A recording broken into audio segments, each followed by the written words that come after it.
The following video contains spoilers for the steaming pile of monkey crap, 50 Shades of Grey. If you're contemplating watching this torturous film, then save yourself some time and watch this video instead. This video contains foul language, distressing images, and should not be viewed by anyone under the age of 5. The views expressed in this video are not those of Nancy Cartwright, Fox Entertainment, Matt Groening blah blah blah. Just enjoy the video, guys. Ha ha ha ha ha ha ha smiley face.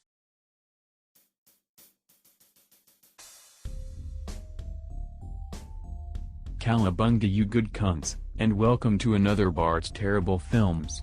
In 2012, all I heard about was 50 Shades of Grey, and I got so pissed off hearing these absolute slags revealing how soaking their poons were, that I went to my local bookshop, and inserted a piece of paper with "Get a Life you tarts" in the middle pages of the book, complete with a giant cock with a bit of sperm coming out of the bell end. So when I heard there was a film coming out, I was furious. But then I realized there will be tits in the film. What kind of 10-year-old doesn't enjoy tits? So, with Lisa stealing my MacBook Pro, preventing me from watching some crap Brazzers film featuring Danny D rogering some random MILF cow, I stole a Blu-ray copy off Milhouse's mom, and decided to get stuck in. What a mistake that turned out to be. I assumed that I would watch the film, and just talk about how comically bad it is. But it's worse than comically bad. It's ball-achingly more shit than watching an Aston Villa vs Stoke City match with Michael Owen and Adrian Chiles commentating over it. The film starts with Anastasia entering a big building, preparing to interview Christian Grey, an uncharismatic chump stain who has the personality of a Coldplay gig. Anna is all nervous and falls over like a knob. Originally, her mate was supposed to interview him, but she was probably too busy dreaming about lipstick horseshoes like a typical woman or something. They proceed to have the worst interview since the job interview for a position as a paper boy I had with the Quickie Mart. Apu asked me what makes great customer service, and I'd just shown him my dick and balls because I didn't want the job, and my mom was forcing me because all I ever do is watch movies. She asks if Christian was gay, as he's never seen with any birds.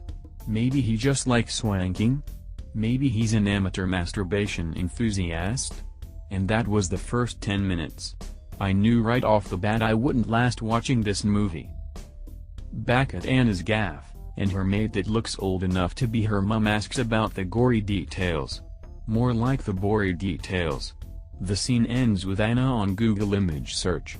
Anna is at school, and all she can think about is that exciting as watching a Best of Garden Force DVD bloke Christian. Her clearly friend-zoned mate tells her that he bagged a photo shoot with Christian. Great. We see Anna working in a hardware shop. It reminded me of that show on ITV starring Tim from The Office and bigot sexist celebrity Big Brother star Ken Morley. I would have rather watched that than this. Anna is talking on the phone during working hours, which fucking disgusted me, as she should be working instead of having a chat with her mates on the phone talking about boys. The billionaire Christian Grey is in the shop, which surprises Anna. He starts asking for items on Fred and Rose West's shopping list. After a pointless photo shoot scene, Anna and the Grey man are in a coffee shop having a conversation that is about as thrilling as a Royce Gracie fight from the early UFC shows where he's got someone like Ken Shamrock in a guard for half an hour. Anna asks if he has a girlfriend. I don't do that girlfriend shit, he says. He can't be dealing with the nagging and constant bitching about other women, I suppose. Anna and her 56-year-old mate are preparing to paint the town red. She gets a package from Christian. It's books. Not any exciting action-packed adrenaline-filled books, sadly. At the club, Anna necks down a lot of booze and is gasping for a piss. She calls Grey up, and disturbs him from what I assume was watching e-fucked videos. Her phone is a flip phone straight out of 2006. She is drunk out of her head, which saddens Christian. He then tells her he's coming to pick her up. She has a flip phone. Friend-zone guy tries his luck on Anna. Denied. I laughed, then I realized it happened to me once when I was trying to get jiggy with Rainier Wolfcastle's daughter and I wanted to just weep.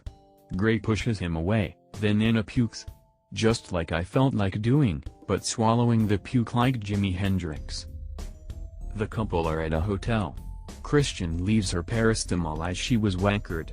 Surprised it wasn't rohypnol. Gray says he doesn't do romance, and does the "my tastes are very singular" line.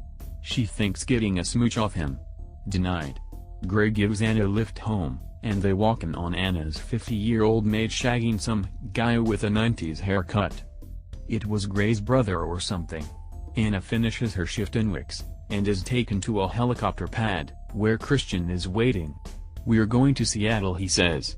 She didn't howl in laughter at the word Seattle like my fat fuck of a dad when he was training to become a clown. That's when I thought this movie is worse than the Keith Lemon movie. After flying around whilst some shit Ellie Goulding song plays, Gray shows Anna his gaff. The motherfucker is a single man, and he doesn't own any games consoles, have posters of cool movies on his walls, or a pet. He's not right. What kind of man in his 30s doesn't own a fucking Super Nintendo? What a wrong un. Gray wants Anna to sign a sex contract.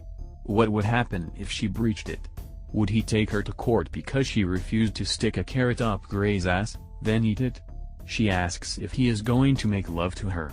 "I fuck hard," he says whilst having the eyes of a sex beast.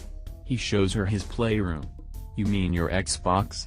"Well, now," she asks. Gray doesn't have an Xbox, shoot it.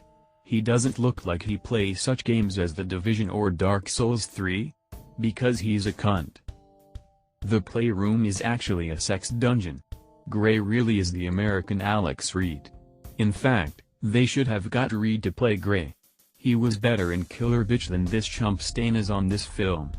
Gray shows Anna her new room. "You won't sleep with me. You probably fart and snore," he pretty much said. Anna reveals to Christian she's a virgin. Great. Time to get blood on my willy, he thinks.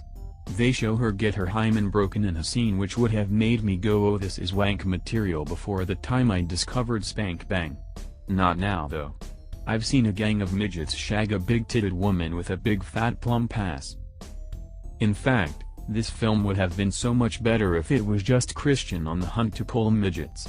Just cruising around wherever midgets hang out and banging them like some kind of midget shagging Russell Brand. After the shag, Gray plays piano and doesn't feel post-sex shame. He's not normal. The morning after, Anna is now over the moon that she lost her virginity to a man who looks like a Create a Superstar template on WWE 2K16. At this point, this movie made me want to stab my own eyes out with a pen so my retinas can never make contact with this steaming pile of horse shit again. The most boring couple since the tag team of Test and Albert share a bath together. He then ties her hands and eats her labs out until his mum comes calling. It was a brief visit mind. Anna checks her new room out. No TV. No radio. No window. It's like a porn set. Gray shows Anna his collection of cars like he was some rapper that was huge in the early 90s on MTV Cribs.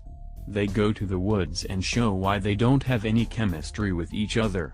Like watching 5 Seconds of Summer and begging for incest try and make a song together.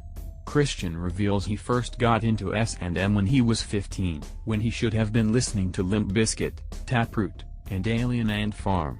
No doubt he would have worn some DX t-shirts and done a bit of backyard wrestling too if it wasn't for a family friend introducing him to it. Then I felt myself losing the will to live. To prevent any harm to myself, because this film made me want to genuinely stab my eyes out, I switched it off. I knew this film would be bad. But I didn't think it would be this bad. It's up there with Killer Bitch and Keith Lemon the movie as the worst film I've seen. The two main actors were shite. Who were these people anyway? Jamie Dornan? Who? He made Tommy Wiseau look like Al Pacino. All these women swooning over Christian Grey. He's fucking one-dimensional as shit. Anastasia was too. I don't think this movie was aimed at a testosterone-ridden male like myself. I read loads of women got horny watching this. I got bored, angry, and depressed. If you like boring build-ups to sex, this is the film for you. If not, then it's like rubbing AIDS in your eyes.